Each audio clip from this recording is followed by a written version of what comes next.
Good morning everyone, welcome back to our YouTube channel. Last క్లాస్లో మనము కొన్ని బిట్లను ప్రాక్టీస్ చేసాం. సో అదే విధంగా ఇక్కడ కూడా మనం ప్రాక్టీస్ చేద్దాం, కంటిన్యూ చేద్దాం.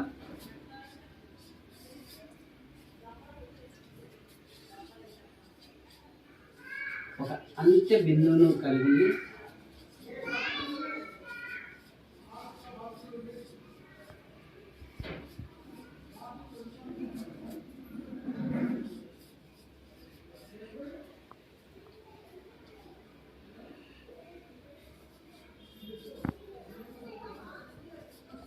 ఒకే దిశలో గల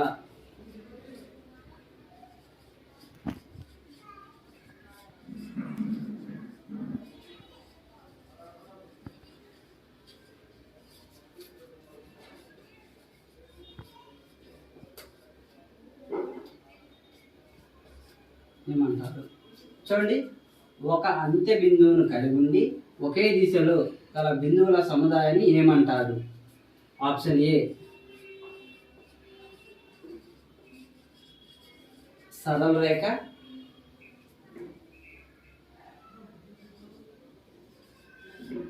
ఆప్షన్ బి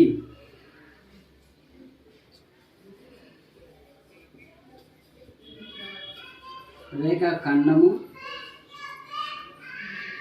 ఆప్షన్ సి సమాంతర రేఖ,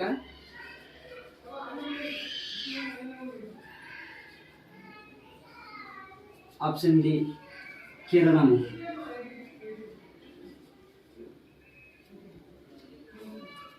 చూడండి ఫ్రెండ్స్, చూడండి ఒకసారి క్లారిటీగా చదవండి, ఆన్సర్ చేయండి. ఒక అంత్య బిందువును కలిగి ఉండి ఒకే దిశలో గల బిందువుల సముదాయాన్ని ఏమంటారు? ఆప్షన్ ఏ సరళ రేఖ, ఆప్షన్ బి రేఖ ఖండము, ఆప్షన్ సి సమాంతర రేఖ, ఆప్షన్ డి కిరణము. సో ఆన్సర్ ఆప్షన్ డి కిరణము. మనం లాస్ట్ టైం కూడా దీని యొక్క నిర్వచనం చూసాం. స్థిర బిందువు నుండి ఒక బిందువును స్థిర బిందువును కలిగి ఉండి ఒకే దిశలో గల అనంత కొనసాగే బిందువుల సముదాయాన్ని కిరణము అంటారు. సో ఆన్సర్ అది. Next 12th bit.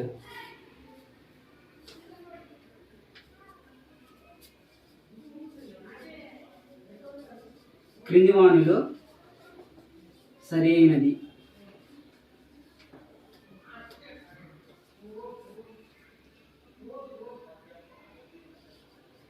Option A AB రేఖను,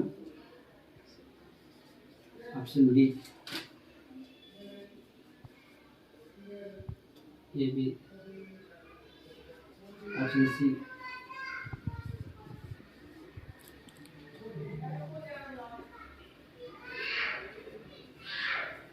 ఇవన్నీ.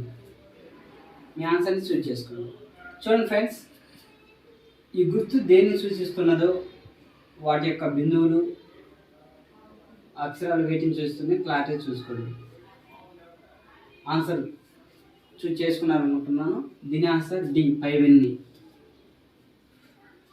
ఓకేనా?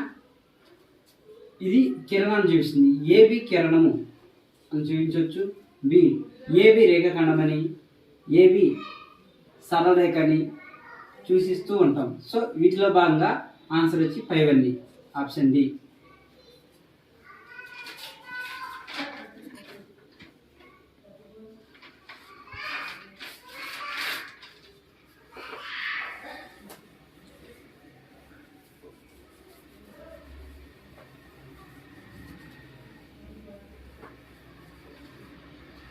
నెక్స్ట్ 13 బిట్ చూసినట్లయితే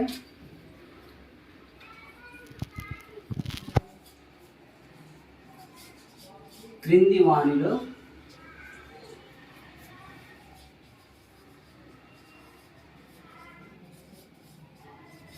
రేఖ ఖండానికి సంబంధించినది. ఓకేనా? కింద 4 ఆప్షన్స్ ఇస్తాము. ఆ 4ట్లో ఈ రేఖ ఖండానికి సంబంధించింది ఏ అంశం ఉందో దానిని గుర్తించాలి మనం. ఈ బిట్ యొక్క అర్థమది కొద్దిగా పెద్దగా ఉంటుంది, ఇక్కడ నుంచి జాగ్రత్త చూడండి. 2 అంత్య బిందువులు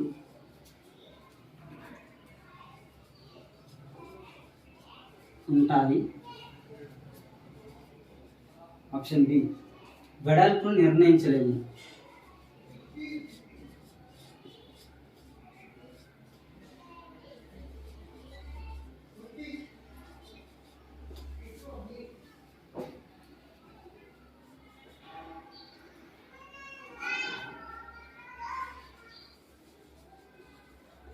రేఖాఖండాన్ని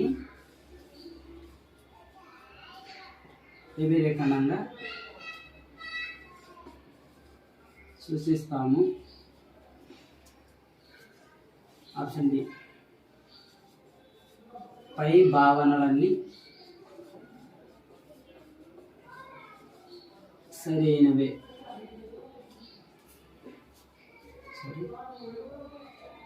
సరైనవే.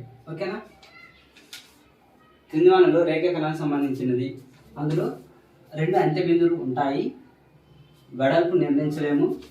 రేఖాఖండాన్ని ఏవిగా సూచిస్తాము. పై భావనని సరైనవే. ఓకేనా? ఆన్సర్ చూస్ చేసుకోండి. ఓకే, ఆప్షన్ డి ఆన్సర్ అవుతుంది. ఎందుకంటే ఇవన్నీ మనము రేఖాఖండం యొక్క లక్షణాలు చూసాం. ఇవన్నీ రేఖాఖండం యొక్క లక్షణాలు. నెక్స్ట్ క్వశ్చన్ మనం చూస్తే 14th క్వశ్చన్.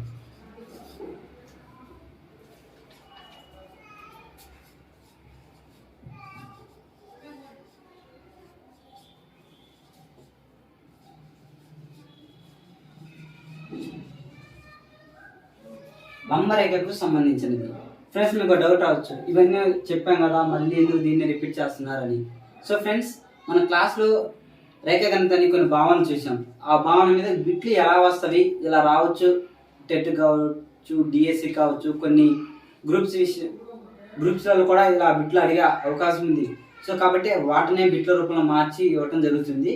ఇక్కడ నాన్ మ్యాథ్స్ వాళ్ళు ఉంటారు, మ్యాథ్స్ వాళ్ళు ఉంటారు. సో నాన్ మ్యాథ్స్ వాళ్ళని ఉద్దేశించే మెయిన్గా నేను 1కి 10 సార్లు ఈ భావనలను నెంబర్ ఆఫ్ టైమ్స్ రిపీట్ చేస్తున్నా. సో అది గుర్తుపెట్టుకోవాలి. మ్యాథ్స్ వాళ్ళకి కొద్దిగా ఇబ్బందికరంగా ఉంటుంది. చెప్పిందే చెప్పటము, లేదంటే ఈ బిట్లని ఆడ భావాలుగా విన్నాము, మళ్ళీ బిట్ల రూపంలో వస్తున్నాయని కొద్దిగా ఇబ్బంది కలగొనవచ్చు. బట్ నాన్ మ్యాథ్స్ వాళ్ళకి రిపీట్ అవడం వల్ల వాళ్ళ బ్రెయిన్లో యాజ్ పర్ సైకలాజికల్గా కోడింగ్ జరిగింది అనమాట. ఎక్కువ ఒక విషయాన్ని మనం పదే చూడటం వల్ల, వినటం వల్ల మన బ్రెయిన్ అవి స్మృతి చిహ్నాలుగా స్థిరీకరించబడతాయి. సో ఆ ఉద్దేశంతో నేను ఇలా నెంబర్ ఆఫ్ టైమ్స్ వాటిని రిపీట్ చేస్తూ చెప్పటము, విశ్లేషించడం జరుగుతుంది. సో అది గుర్తుపెట్టుకోండి. ఆప్షన్ ఏ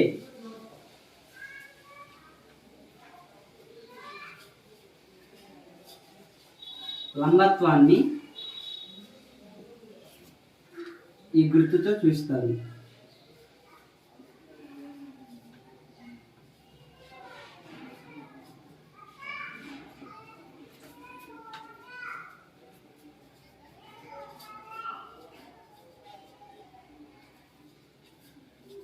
లంబరేఖల మధ్య కోణం 90 degrees.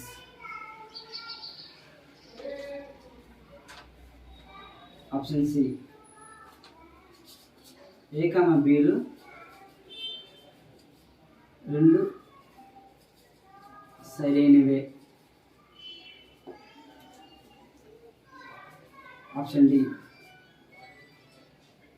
ఏ కామ బి కామ సిలలోని భావనలు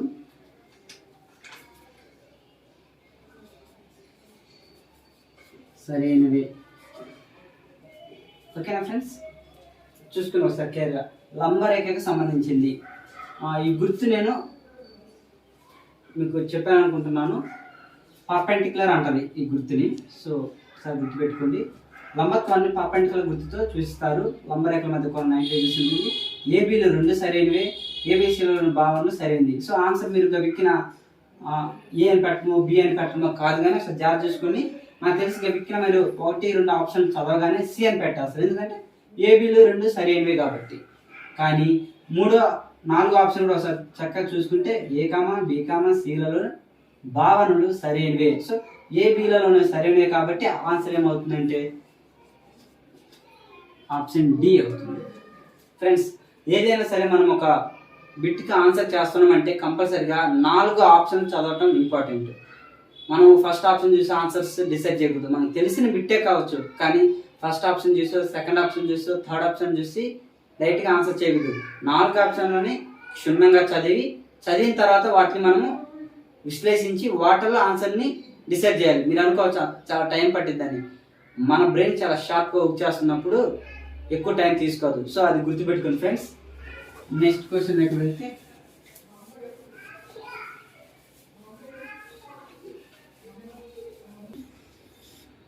నెక్స్ట్ 15వ బిట్ మనం చూసినట్లయితే,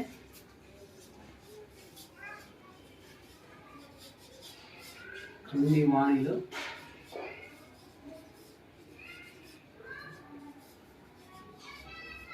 సత్యవాక్యములు.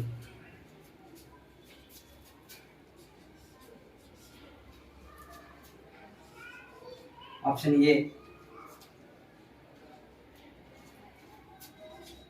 ఏ కామా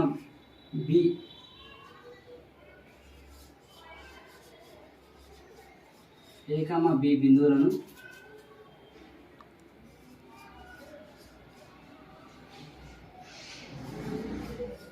కలిగి ఉన్న సరళ రేఖ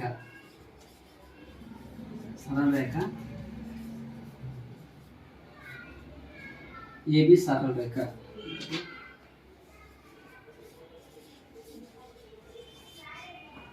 ఓకేనా? ఏ కామా బి బిందువులను కలిగి ఉన్న సరళ రేఖ ఏబి సరళ రేఖ. ఆప్షన్ బి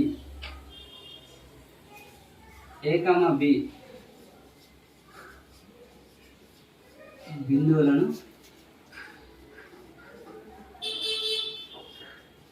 కలిగి ఉన్న కిరణం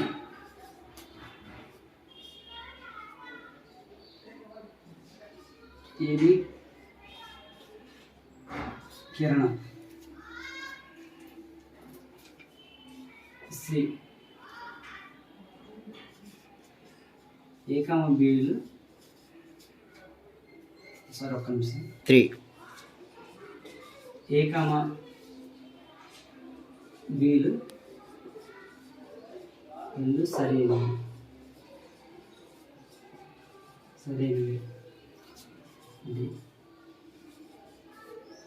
అవేవి కాదు. చూడండి 18 అంటే క్రింది మన సత్యవాక్యములు. ఇందులో ఇచ్చిన 4 ఆప్షన్లో కొన్ని సత్యవాక్యాలు ఉన్నాయి, కొన్ని అసత్యవాక్యాలు ఉన్నాయి. అవేవో మనం గుర్తించి మనం ఆన్సర్ని చూజ్ చేసుకోవాలి. జాగ్రత్తగా చదవండి. నేను ఒకసారి చదువుతాను, తర్వాత మీరు ఆన్సర్ చూజ్ చేసుకోవచ్చు.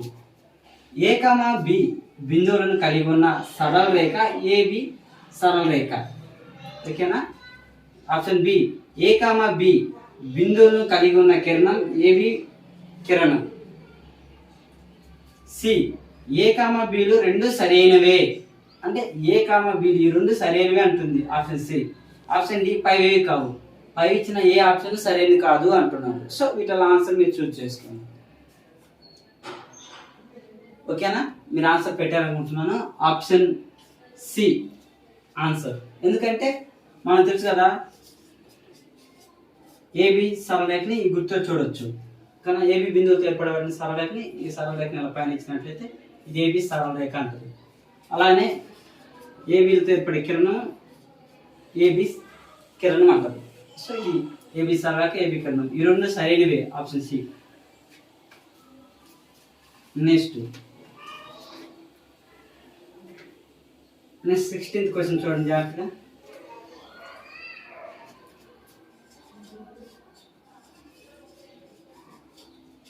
ఒక బిందువు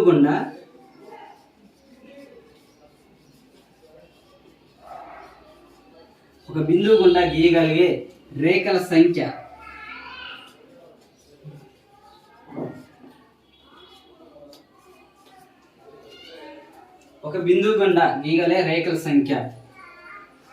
option A 2, option B 1, option C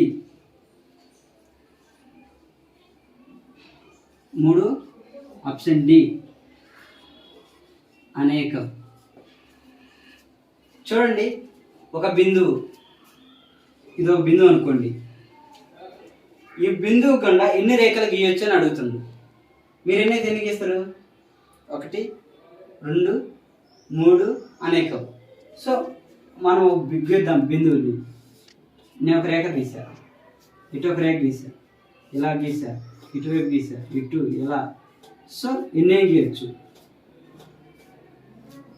so answer ఏంటి మీకు అర్థమైంది ఇప్పటికే, అనేకం డి. ఒక బిందువు గుండా అనేక రేఖల్ని గీయవచ్చు. మీకు అర్థమైంది. నెక్స్ట్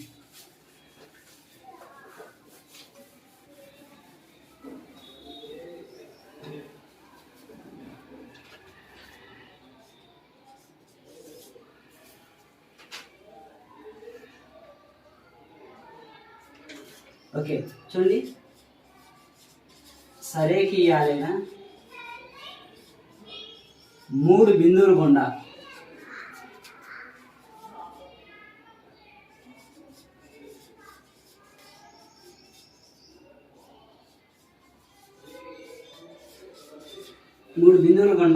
గీయగలిగే రేఖల సంఖ్య. ఓకే చెప్పండి. ఒకసారి మీకు ఆప్షన్ ఇస్తాను, తర్వాత మీరు చూస్ చేసుకుందు. Option A 3, option B 2, option C 4, option D 1. మీకు ఈ ప్రశ్న అర్థం కావాలి అంటే ఒకసారి మనము సరేకియాలు అంటే ఏమో తెలిసి ఉండాలి. ఓకేనా? లాస్ట్ మా క్లాస్ అన్నాం కదా, ఒకే రేఖ మీద ఉండే బిందువులనే సరేకియ బిందువులు అంటారు. ఓకేనా? అర్థమైంది కదా? ఒకే రేఖ మీద ఉండే బిందువులనే సరేకియ బిందువులు అంటారు. సో సరేకియలు అంటే ఒక గీత మీద ఎలా, ఒక గీత అనుకోండి, ఈ గీత మీద వరుసగా దీని మీదనే ఉండాలి బిందువులు ఎన్ని ఉన్నా సరే. సో అలాంటి బిందువులే మనము సరేకియ బిందువులు అంటారు. కాబట్టి ఇప్పుడు చూడండి, అలాంటి సరేకియాలైన 3 బిందువులు. ఫర్ ఎగ్జాంపుల్ తను ఇచ్చిన ప్రకారం సరేకియాలైన 3 బిందువులు వరుసగా ఉండాలి. ఇలా 3 బిందువులు. ఈ 3 బిందువులు సరేకియాలు ఇలా ఉన్నాయి. దీని మీద గీతలు ఎన్ని గీయలు, ఒకటే గీయగలము. ఎన్నిసార్లు గీసినా ఇలా ఒకటి గీయము, అంతేనా? సో కాబట్టి గీగల రేఖల సంఖ్య ఎంత అంటే 1. Option D answer. సరేకియాలైన 3 బిందువులు కూడా గీగల రేఖల సంఖ్య 1. అలా అదేవిధంగా సరేకియాలైన 4 కావచ్చు, సరేకియాలైన 5 కావచ్చు, సరేకియాలైన 10 బిందువులు గుండా అయినా సరే సరేకియాలు అంటే ఆ బిందువుల గుండా గీయగల రేఖల సంఖ్య 1 ఫిక్స్.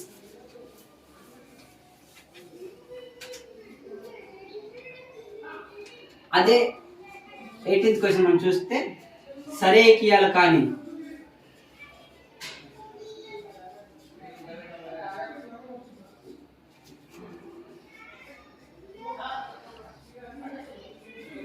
సరేకియాలు కానీ 3 బిందువులు గుండా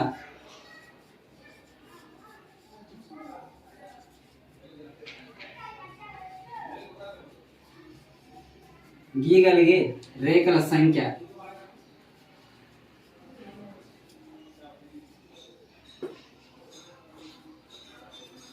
ఇప్పుడు చెప్పండి, same option 1 2, option C 3, option D 4 choose చేసుకోండి మీరు. సరేకియాలు కానివి, ఇందాక సరేకియ బిందువులు అన్నా, ఇప్పుడు సరేకియాలు కానివి అన్నా. సరేకియాలు కానిది అంటే ఎక్కడైనా ఉండొచ్చు, ఇక్కడ ఒక బిందువు ఉండొచ్చు, ఇక్కడ ఒక బిందువు ఉండొచ్చు, ఇక్కడ ఒక బిందువు ఉండొచ్చు. ఇప్పుడు నేను ఈ బిందువు కూడా ఇలా ఒకటి గీసా, ఈ బిందువుని ఇలా ఒకటి గీసా, ఇలా ఒకటి గీసా. ఇంకేమైనా గీయవచ్చా? సో ఇది సరేకియాలు కాని బిందువులు కూడా గీయగల రేఖలు ఎన్ని? 3. So option C. అలా కాకుండా సరేకియాలు కానీ 4 బిందువులు అనుకో ఎన్ని గీయవచ్చు.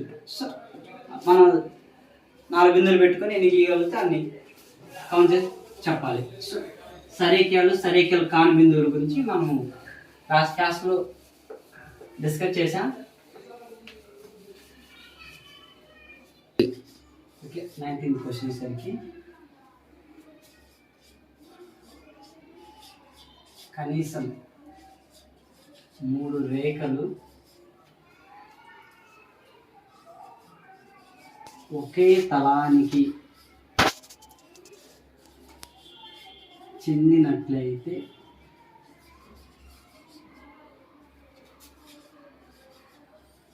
ఆ రేఖలను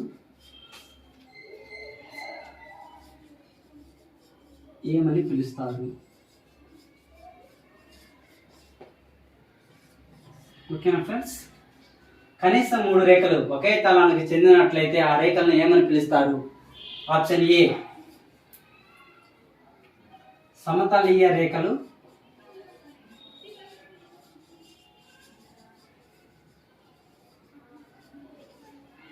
ఆప్షన్ బి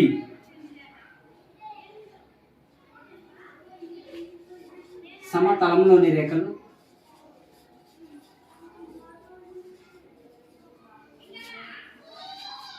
ఆప్షన్ డి సతలీయ రేఖలు,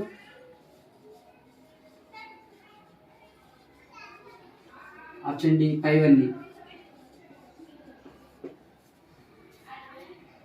ఫ్రెండ్స్ జాగ్రత్త అబ్జర్వ్ చేయండి. లాస్ట్ టైం మనం వీటి గురించి డిస్కస్ చేశాం. కనీసం 3 రేఖలు ఒకే తలానికి చెందినట్లయితే ఆ రేఖలను ఏమని పిలుస్తారు?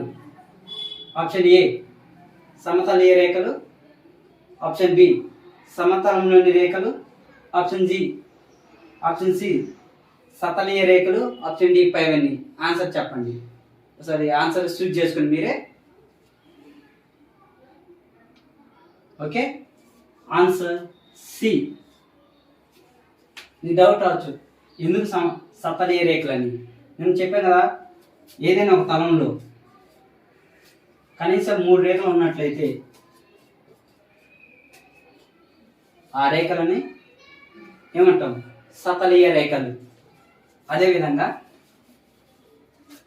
20th బిట్ కనీసం 3 బిందువులు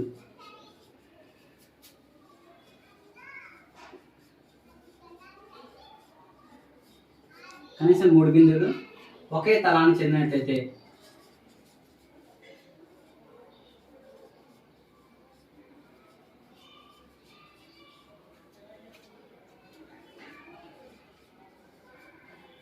ఆ బిందువులను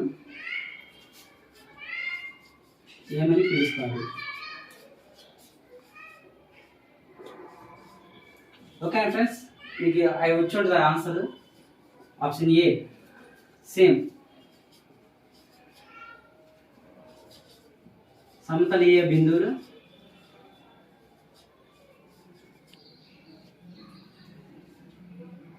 ఆప్షన్ బి సమతలంలోని బిందువులు, ఆప్షన్ సి సమతలీయ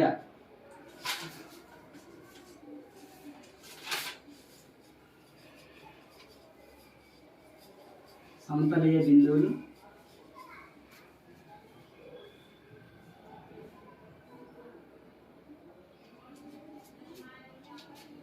ఆప్షన్ డి సతలీయ బిందువులు.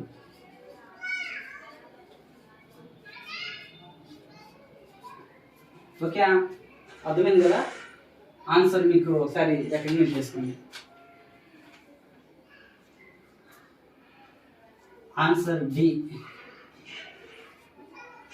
ఎందుకు సతలీయ బిందువులు ఎందుకంటే ఒకే తలానికి చెందిన కనీసం 3 బిందువులు ఒకే తలానికి చెందినట్లయితే ఆ బిందువుల్ని సతలీయ బిందువులు అని అంటారని నేను మనం నేర్చుకున్నాం. సో దీనికి ఆన్సర్ డి సతలీయ బిందువులు, సతలీయ రేఖలు. ఫ్రెండ్స్ లాస్ట్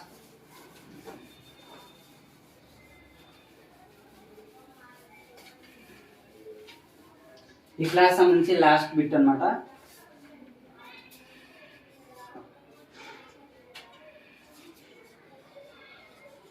లంబ రేఖలను సూచించే గుర్తు.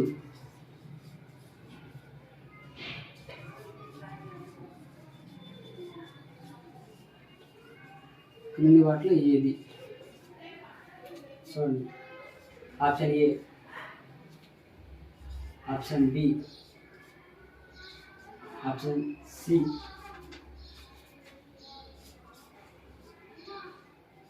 Option D. అవేవి కావు. మీకు తెలుసుగా, పర్పెండిక్యులర్. ఆన్సర్ సి లంబరేఖలను సూచించే గుర్తు క్రింది వాటిలో ఏది? పర్పెండిక్యులర్. ఇది టీ కాదండి, ఇది టీ, ఇది పర్పెండిక్యులర్. ఇది మన సమాంతర రేఖలను సూచించే గుర్తు. ఓకేనా?